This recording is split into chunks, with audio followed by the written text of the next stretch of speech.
Alors qu'Alexeï Navalny est sorti du coma et récupère progressivement, le Parlement européen réclame des sanctions sévères contre Moscou, accusé d'avoir tenté d'assassiner le leader de l'opposition pour faire taire la dissidence.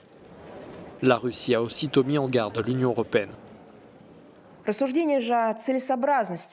Nous considérons la proposition d'associer le nom de Navalny aux sanctions comme une tentative flagrante de donner aux nouvelles restrictions de l'Union européenne un caractère intentionnellement anti-russe. Tout cela se produit alors que les propositions que nous avons faites à Berlin pour une enquête commune sur ce qui s'est passé sont mises de côté sous de faux prétextes.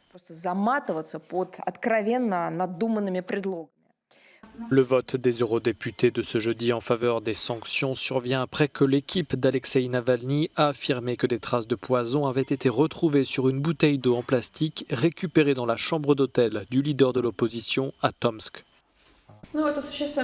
C'est une découverte importante dans le sens où si la bouteille était restée dans la chambre d'hôtel et avait été jetée ou prise par les forces de sécurité locales, il n'y aurait eu aucune enquête et nous ne saurions peut-être pas par quoi Alexeï a été empoisonné. Au moins les Allemands ont pu établir la nature du poison. Si nous n'avions pas pu passer la bouteille d'eau à l'Allemagne, elle n'aurait probablement pas été identifiée.